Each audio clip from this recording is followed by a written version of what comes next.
آرزو یہ ہے کہ قلب معطر ہو، مطہر ہو، منور ہو، مجلا ہو، مصفا، دلہارا جو نظر آئے کہیں جلوے روئے شبرار. ان کے قدموں کی چمن، ان کے قدموں کی چمن، ان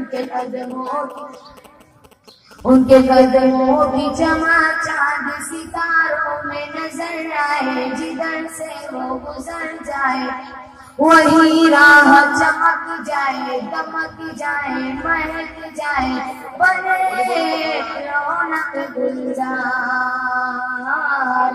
عشق کے رنگ میں رنگ جاؤ میرے یار، بولو نا عشق کے رنگ میں رنگ جاؤ میرے یار. اور اب اگلا مصرع کہ جب نبی سے عشق ہو جائے تو کسی سکھ شاعر نے کیا خوب کہا ہے کہ عشق ہو جائے کسی سے کوئی چارہ تو نہیں، کہ عشق ہو جائے کسی سے کوئی چارہ تو نہیں، صرف مسلم کا محمد پہ اجارہ تو نہیں.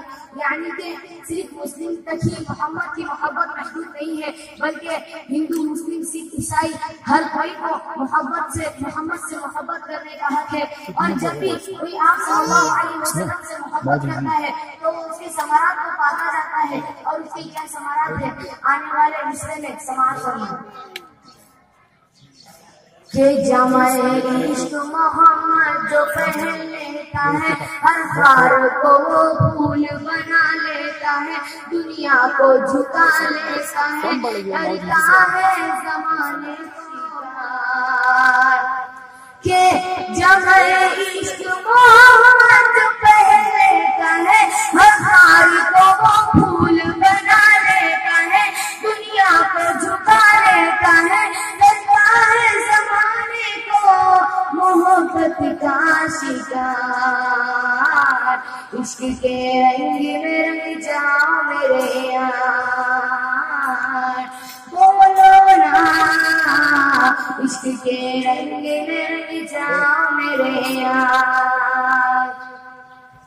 اور نبی کے شان کی تعریف میں یہ کہا جاتا ہے کہ اگر ہم سمندر کو سیاہی بنا لیں اور اس سے لکھتے چلے جائیں تب بھی محمد کی ثنا گوئی کا حق ہم ادا نہیں کر سکتے.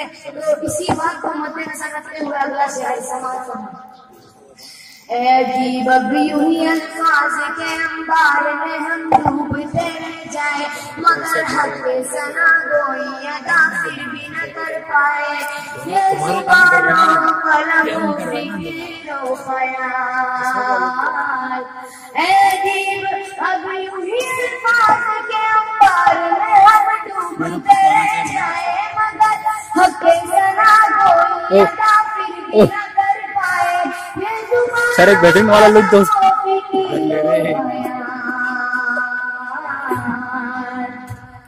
کیونکہ وہ ملائکہ وظیفہ ہے، صحابہ کا طریقہ ہے، وہ خالق کا پسندیدہ ہے، قرآن کا ہے اس میں شعار.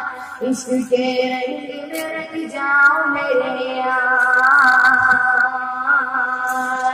بولو نا عشق کے رنگ میں رنگ جاؤ میرے یار، عشق کے رنگ میں رنگ جاؤ میرے